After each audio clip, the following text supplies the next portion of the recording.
उत्तराखंड के उत्तरकाशी में ऑपरेशन जिंदगी जारी है। 9 दिन से सिलक्यारा में 41 मजदूरों की जान जो टनल में अटकी हुई है उसे निकालने के लिए, उन्हें सुरक्षित बाहर बचा के लाने के लिए लगातार ऑपरेशन जारी है। इसी बीच रेस्क्यू ऑपरेशन में लगी एजेंसियों ने ऑपरेशन को और तेज कर दिया है। एजेंसी अब 5 पॉइंट पर पहाड़ की ड्रिलिंग का काम करेंगी।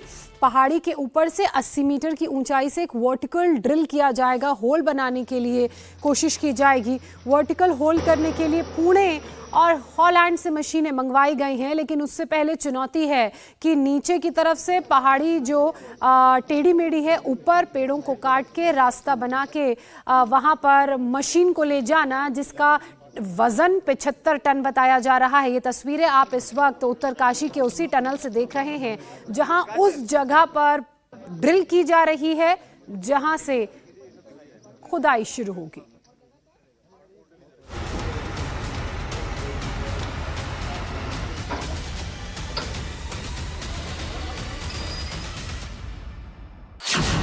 टनल में फंसे 41 मजदूर, सबसे बड़ा रेस्क्यू ऑपरेशन। 50 घंटे बाद फिर शुरू हुई ड्रिलिंग। जिंदगी बचाने की जंग, ऑपरेशन में लगी 6 एजेंसी। उत्तरकाशी के सिलक्यारा में 41 मजदूरों की जिंदगी बचाने की जंग आज 9वें दिन भी जारी है। अब पहाड़ी के ऊपर से एक वर्टिकल होल बनाने के लिए ड्रिलिंग की जा रही है। मजदूरों को बचाने के लिए इस वक्त 6 एक्सपर्ट एजेंसियां काम कर रही हैं।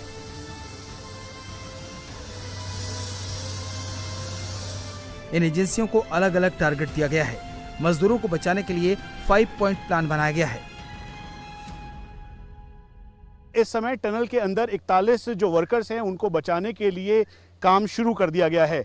एक सीधा टॉप हेड यानी वर्टिकल ऊपर से, 2 अलग अलग साइड से, चौथा बारकोड के इलाके से, और 5वां पॉइंट जो है वो मेन टनल के रास्ते है। रेस्क्यू प्लान 1, टॉप एंगल से 88 मीटर नीचे तक ड्रिलिंग की जा रही है। रेस्क्यू प्लान 2, टनल के दाईं तरफ 170 मीटर तक रास्ता बनाया जा रहा है। रेस्क्यू प्लान 3, टनल के बाईं तरफ 200 मीटर तक रास्ता बनाया जा रहा है। रेस्क्यू प्लान 4, मेन गेट से ड्रिलिंग मशीन के जरिए रेस्क्यू की कोशिशें जारी हैं। टनल के दूसरे छोर से 450 मीटर का रास्ता बनाया जा रहा है। इसके साथ ही पहाड़ी के ऊपर से 80 से 90 मीटर की ऊंचाई से एक वर्टिकल होल बनाने की प्लानिंग की गई है। सभी एजेंसीज वर्टिकल ड्रिलिंग पर सबसे ज्यादा आश्वस्त है और उनके मुताबिक वर्टिकल ड्रिलिंग कर कम समय में इन सभी को बाहर निकाला जा सकता है। इसलिए हम उस जगह पर पहुंचे हैं जो कि ठीक टनल से 80 से 88 मीटर की ऊंचाई पर है। ये वही मार्ग है जहां से जो एक्सपर्ट जियोफिजिक्स की टीम अपने साथ सेंसर्स और मॉडर्न इक्विपमेंट लेके आई। उन्होंने किया कि ये ठीक वो जगह है जहां से अगर खुदाई करेंगे 80 से 88 मीटर तो डेब्री वाले इलाके को बाईपास के हुए सीधा जो 41 वर्कर अंदर हैं उन तक पहुंचा जा सकता है। ये एरो मार्किंग की गई है, पहली एरो मार्किंग, दूसरी एरो मार्किंग, उसके बाद ये तीसरी, चौथी, और वहां पर फ्लैग लगाया गया रेड कलर का ताकि यहां से उसे मार्क किया जा सके। और ये वो स्पेस जनरेट किया गया है जहां से बीआरओ के द्वारा रोड तैयार किया जाएगा और फिर उसके बाद ओएनजीसी इसको वर्टिकल तरीके से इस पे खुदाई शुरू करेगा। वर्टिकल होल करने के लिए पुणे और हॉलैंड से मशीनें मंगाई गई हैं। ये मशीनें चिन्यालीसैंण हवाई पट्टी पर एयरलिफ्ट करके लाई जाएंगी।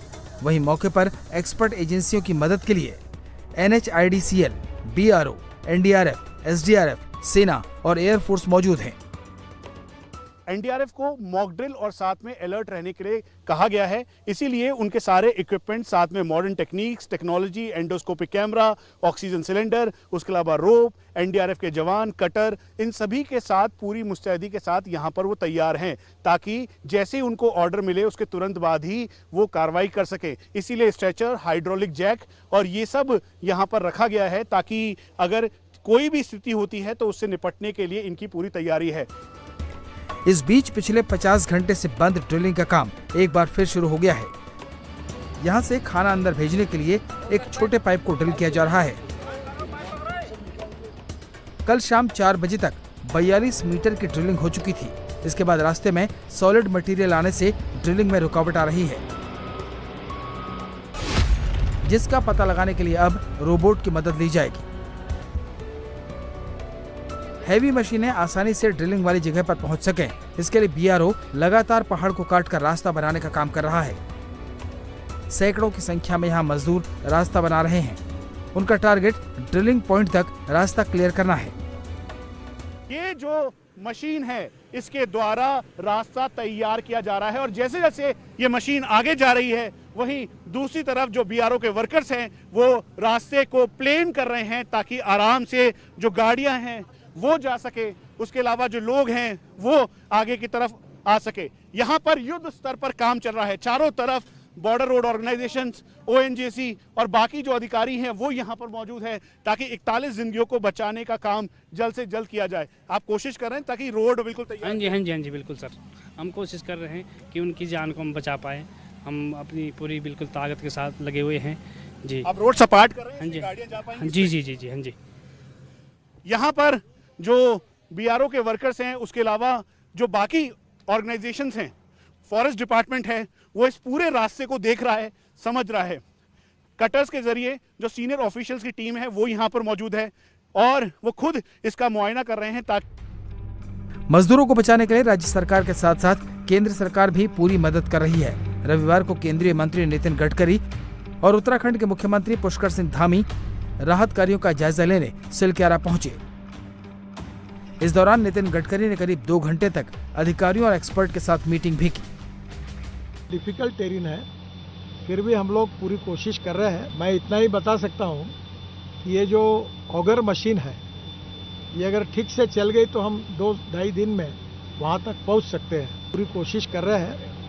आज परिवारजनों को भी मैं मिला, मुख्यमंत्री जी और मैं, उनको भी हमने हिम्मत दी है और हमें विश्वास है कि निश्चित रूप से हम सफल होंगे। एक बात आपको एश्योर करना चाहूँगा कि जो एक्सपर्ट ने हमको जिस प्रकार के दिए, अभी जैसे ये पर्वत है, या ऐसा इधर है जहाँ सबसे 86 मीटर है, वो कम समय में वहाँ ड्रिलिंग करेंगे ताकि कम में होगा। फिर जो मशीन आई वो 40 मीटर तक ड्रिलिंग करने वाली है, तो वो 40 मीटर तक ड्रिलिंग करेगी तो उसकी अल्टरनेटिव 40 मीटर के बाद दूसरी मशीन भी हम ला रहे हैं, तो 40 मीटर का ड्रिलिंग चलते तक खत्म होने तक दूसरी मशीन भी आएगी। तो जितने ऑप्शंस है उस पर काम कर रहे हैं। सरकार सुरंग में फंसे मजदूरों तक खाने पीने का सामान और ऑक्सीजन पहुंचा रही है। साथ ही मजदूरों से लगातार बात की जा रही है जिससे मजदूरों के मनोबल को मजबूत बनाए रखा जाए।